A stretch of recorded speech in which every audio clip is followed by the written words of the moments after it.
Salut, c'est Ali, bienvenue dans ce tout premier épisode de Je lis pour vous, so you don't have to. Le concept, lire ces livres étranges ou qui ont la réputation d'être extrêmement mauvais, vous donner mon avis et vous dire de quoi ça parle pour ne pas que vous ayez à vous infliger ça. Je dois avoir un petit côté maso, oui. J'ai décidé de commencer fort avec ce qui m'a inspiré cette rubrique, le monster porn, de son nom scientifique, la Cryptozoological Erotica. Ce genre de littérature érotique a explosé il y a quelques années et dire que ça ne m'intrigue pas serait mentir. Donc, sans plus attendre, voilà mon aventure dans le monde merveilleux du monster porn. Je ne pensais pas dire ça un jour.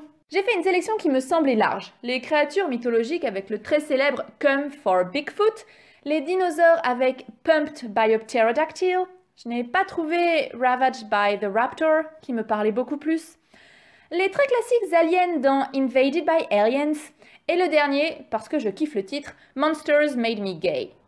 J'aurais aimé mettre la main sur Sex with My Husband's Anatomically Correct Robot, mais il n'était malheureusement pas disponible gratuitement. Disclaimer, en raison de la nature de ces histoires, il y a de très gros problèmes de consentement que je mentionne dans cette vidéo. À vous de voir si vous voulez regarder ou non. Bon ben, c'est parti! Premièrement, Come for Bigfoot par Virginia Wade. Est-ce un pseudonyme de Deadpool? Parce que ça aurait pu être écrit par Deadpool. Come for Bigfoot commence comme une histoire classique. Un groupe de jeunes part camper et ils se bavent l'un sur l'autre en espérant que des choses folles se passent au coin du feu.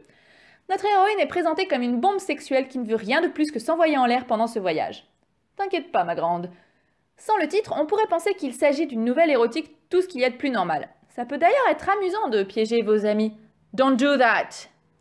Le style d'écriture est vraiment mauvais, avec des métaphores ridicules telles que son objet, son outil, sa viande, mon portail, mes murs, ou, mon préféré, pistolet à eau plein à craquer. Est-ce une scène de sexe ou la visite d'une maison? Et c'est vraiment étrange. Bigfoot assomme et kidnappe 3 jeunes filles et il est ensuite aidé d'une vieille femme pour leur faire atteindre le nirvana. Ce n'est clairement pas à mettre dans toutes les mains car c'est limite sur plusieurs niveaux. On est bien loin des histoires d'amour torrides et je commence à me dire que je vais devoir me farcir 4 histoires de viol. Il va falloir que j'enchaîne avec une ou deux fanfics stériques pour compenser. Sachez que je regrette déjà ma décision de faire cette vidéo.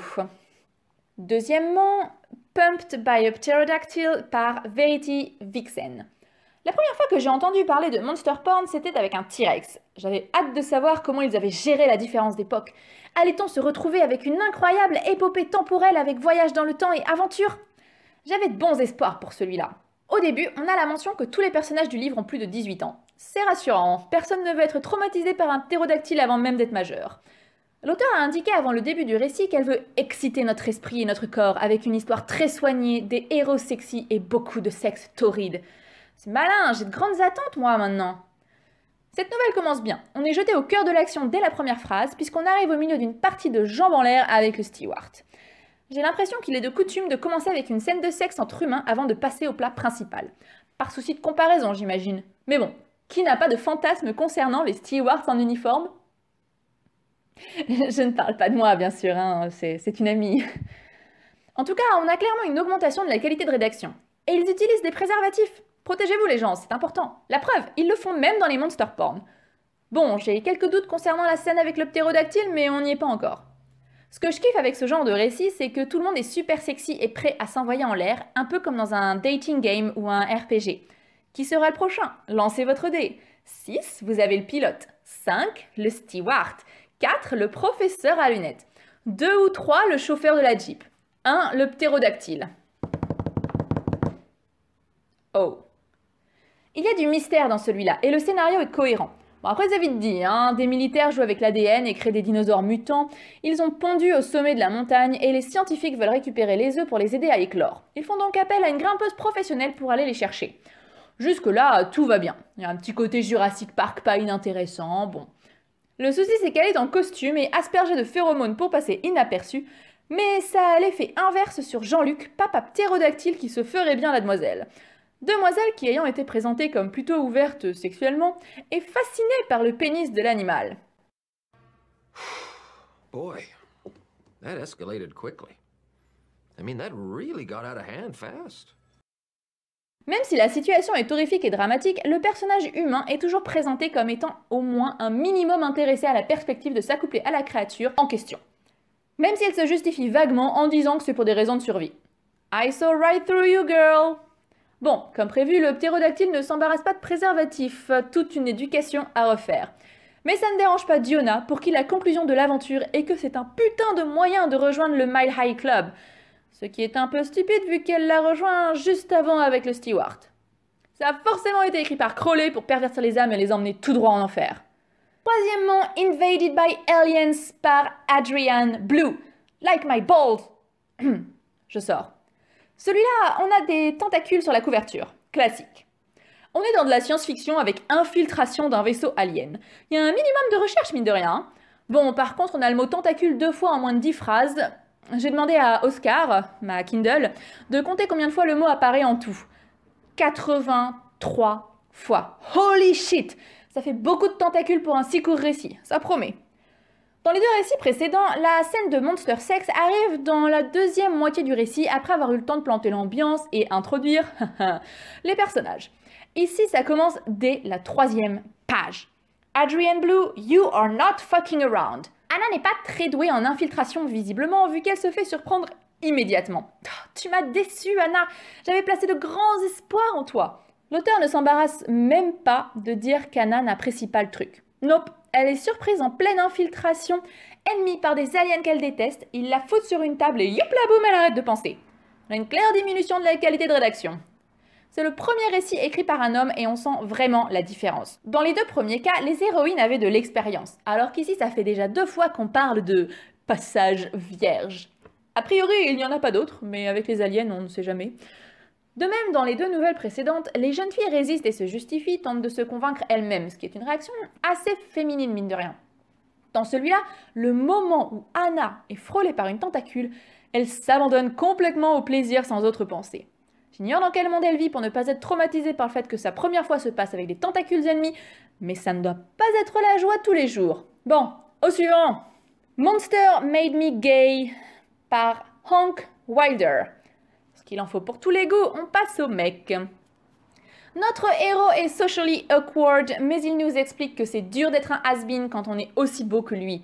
Nul doute que sa beauté fatale aura un effet dévastateur sur les monstres qu'il va rencontrer. Spoiler alert, ils sont effectivement devenus fous en voyant son magnifique corps musclé comme il se plaît à le rappeler à chaque paragraphe. Autre détail important, il est cryptozoologue.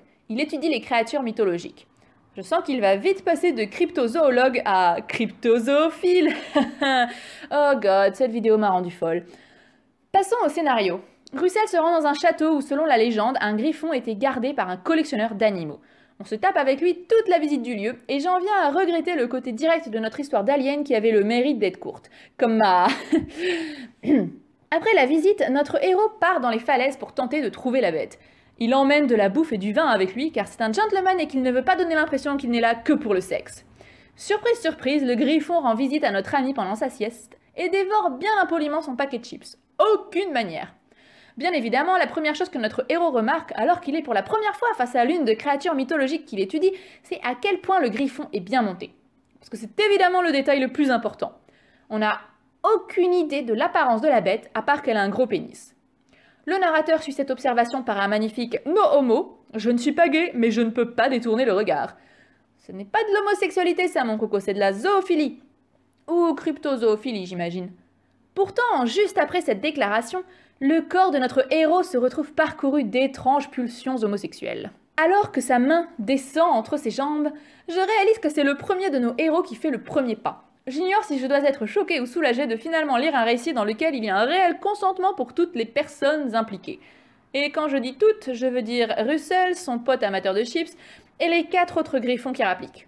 On ne sait toujours pas à quoi ressemblent les créatures, mis à part qu'elles sont toutes extrêmement bien montées. Ça tombe bien, c'est justement la question que je me posais. Et notre héros, qui n'est pas gay, ne l'oublions pas, donne ce qu'il décrit comme une pipe parfaitement exécutée, avant de faire un clin d'œil à la créature. Je n'ai jamais autant ri devant une scène érotique.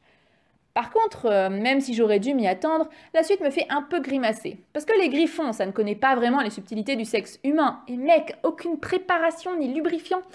Malgré ce que tu dis, ça ne peut pas être plaisant, surtout s'ils sont aussi bien montés que ça. L'auteur n'a clairement jamais lu de fanfiction ni tenté la chose lui-même. That's not how that works. Le Bigfoot, ça passe. Le ptérodactyle, pourquoi pas. Les tentacules, classique. Mais ça, non, j'y crois pas. On peut cependant noter une vraie évolution du personnage qui finit par accepter qui il est et se décrire comme un sextoy humain gay. Je suis fière de toi, Russell. Et alors que je pensais en avoir fini avec cette histoire, l'auteur a décidé de me faire un petit cadeau. Avec une histoire bonus, Lizard Man Gangbang. Nope! Et voilà, cette petite séance de lecture est terminée et c'était bien fun. Est-ce que je vous recommande ces lectures? Non, sauf si c'est votre truc. Je n'ai qu'une chose à vous dire, lisez ce que vous aimez. Je ne juge absolument pas ni ce genre de fiction, ni ses lecteurs. On ne fera pas de king shaming sur cette chaîne, non, non, non, non, non, non, non. En plus, si ça permet à certains d'explorer leurs fantasmes et mieux comprendre leur sexualité et ses limites, go for it. Mais les gens, si vous voulez écrire ce genre de choses, faites un effort s'il vous plaît. Parce que les objets qui vont dans les portails sans lubrifiant tout en tournoyant dans les airs, c'est quand même pas de la grande littérature. Voilà, j'ai lu du monster porn pour que vous n'ayez pas besoin de le faire. Si vous avez des idées de trucs que je devrais lire dans cette rubrique, postez-les en commentaire. À la prochaine, bye!